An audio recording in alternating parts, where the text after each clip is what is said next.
mayam ay wakhal tang kato jage ba ay gi ba wakhal lon su ngarangi Thoudok 13 August ki Thoudok ta leinari ba adai de tawri ba mong si matang da ay gi ba su kathang ai thamjani pose mayam nu support to bi ba or to bi da ba de mayam tu wakhal da leire adubu ay gi life se sida support to ning ba leire ga di ay wakhal da share to bi ra support to bi na hadiyo maram ni kayno da masina maram ho daga hairiba kino se miyam sing se wakan ta ba or tari ba sing se masiam tang yan tahan se haibadi news kari gino da hojik ngarangi thoi ba Thoudok se ls mi se miyam yam em ko ado ngasai gi jagoi sa ba khot pa ama to ba khot pa sing su kare hen na sathina to ba sing su Warkpiyu adigi mathak ta mainly maduda Sili langli ba xyz any xyz oi jasano Sili Langiba asi Hanna Warkpase mathau ta bra na kale maramdi Sili se kanano Sili base hai base ithong pong na ikang khanga ba kino ne ben oi gera ban oi gera bun oi gera ko ado sigi pot se mainly makhoi Hanna warka da mane makhoi wara matung da kana lai kana invite to ni kana to we have khanga da bani hoi ai ngarang su dum hai jagre Warkpase aseng na hai ga di misang ni khai na bas ngaya roi Bijang Nikhaiba sungai roi warak pamatam da kasing na ga di chatlu riba amom da di chatlu riba missing se yanta da bidin chapani adidi naun ba chapani khara mana like from bagi nga sai bi atho basing dok peram bagi da mu chapani ba khara mana enjoy ni da mu chapani ba aduga meli da kwai dai soi di kana no ga di Sili Langiba singar oi gra ben oi gra mo gra hairakani singar di miyam ne propose to koi matung na salak pani harakani ba ko Miyam su harakane ba ngasai gi singer oi gera na traga ben oi gera na traga organizer oi gera miyam na propose to padagi matung na yada badagi sakpani adu to harakane ba khati na gase manungi sarkar na ba da ikai khumna dana masida ek kuirak padagi onal leira abane adu hojik se sengdo khoto khoja miyam tole adu akoi na ngai zabadi peoples akoi na ngai jari ba koi di seng hai ware gadi ngasai gi Sili Langiba maduda organize to riba mainly singer band adagi di organize adu Sili koli basa masine main ahan ba target to wada badi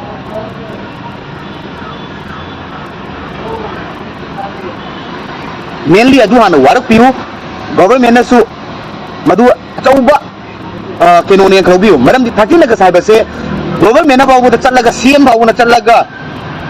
salute kalaga lei kalaga singer apau apau ba maming lei da singer me amna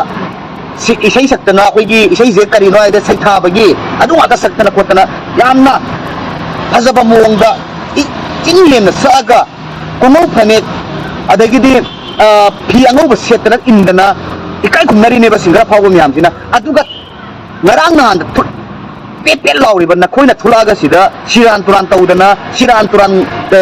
akoi gi 13 ga sibu amot pa kaliyam tesal laga amu kaliyam tesal laga mohali zikari gino ba neli huzik Sili balang liba do hana Warkpiyu kasi Warkpiyu Sili lang liba sali ba ngauri ba lang liba mathun nikpa adagi di makok nikpa masam nikpa ko pa singduna na second option da moi warka da mani 13 ga scheme niom khang da ba na taga adugi tabsabi khang da ba makoi warka da mani kasi na mama pan warak ta ma le ba nitta na masida kasi na ngarang dagi su yan nuai te yan ti nuai tra ne myam mu nuai te ni myam ma manipur da le riba mainly meitei oi gera ahoi gi naga manu da le boi gera thangal gi khuruk na mai nuai doi no wari ni koi na hi se ado sidi kasi na myam ai gi voice asimati ai support to ni masigi voice asina myam da makeup tuan basu oi gadra myam na su ko to oi gadra na thamjaje isai Siliba Langiba organize to riba aduga isai saiba ben to riba madu hana Warkpiyu otherwise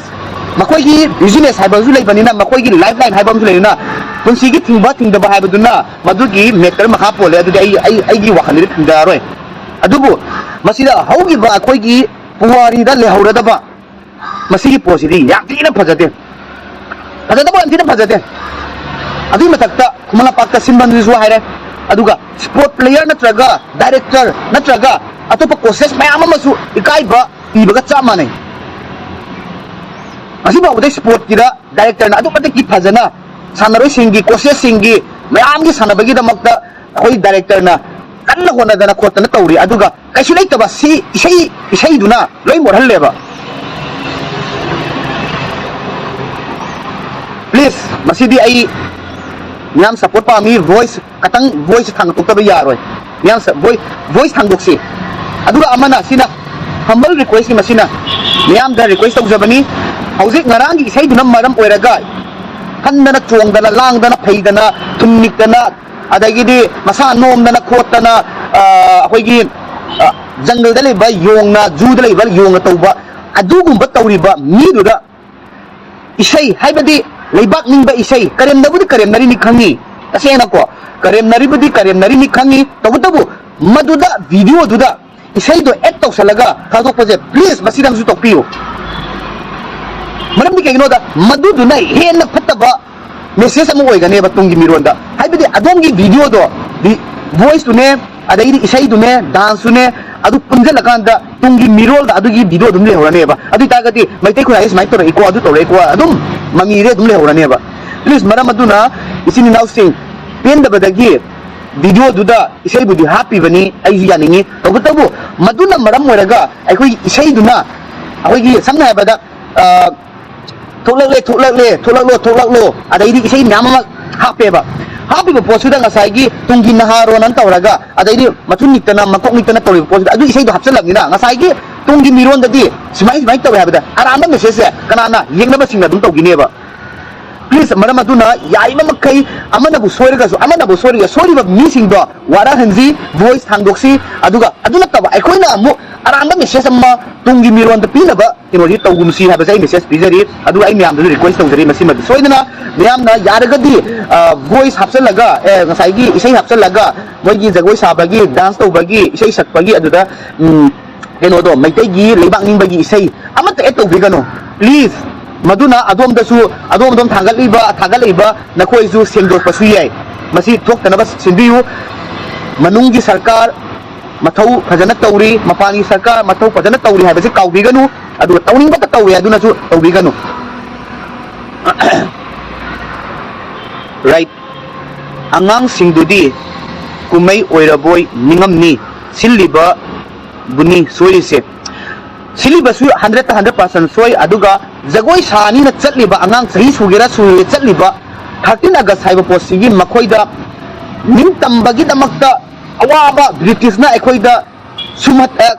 ekta loi chalaga thammaba matungda mathawai do haksanga khainaraga leigiba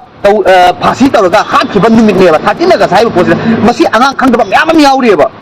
ado makoina akoigi da sacrifice tawraga akoina makoigi mamangda thun niction dana mai niction de isai saktan dana marai hai doje dudaneba ai social media da di athibo hai je di hai damne adu ngasi di am noite marang ju dam noite ko aduna please nam voice di thanga piru hai ba jai message pizari voice se angai sa khudi makta voice asi maran asengna leriba silli langliba organization do adu hakpa cheira government side tagi manungi side tagi amadagi masi soidana tawhannaba miyam support pamjai yai phare yai phaminarase adu ngasi gi aduna side ama chakhraga ngasi 14 August ngasi ngarangi ngasi ji phangnabagi damakta ngarang thawai thagriba makhoi singdo lairam len dagi ngasi 14 August sida amuk harauna makhoi gi thawai duna Ngarangi da pen da baleraga su ngasi haiba 14 August Independence Day Manipur gi Kanglaipak ki Maikabak ki Independence phangba numit asida harauba amadi ai isagi ju ai pongdok seri aduga sida paloi na inau paloi na hairi se saksut utkadawni moi kummido nupa phabada na loi utle nupa phabna loi utle utkadamne hojikti seng nei yaningde ba ju yaningde chamana bakiro di yengadabani kesuna tadi nupa right man harakani oi phare nupi oi bagi izat ko tawdana khotana thamme phare adu ai sidadi ai askhang yam nangde adu ngasi independence mayamda manipur gi ningkha tamgi bagi tunga apa basu kya laku isanu aduga please kasai gi isai nungai ngarangi dance tawda kopada mathun nikpada adai di makok nikpada masa nikpada tawriba aduda ningtamba isai lebaki isai kunungi isai natraga amama tawbagi lebak ningba isai ja simatangdi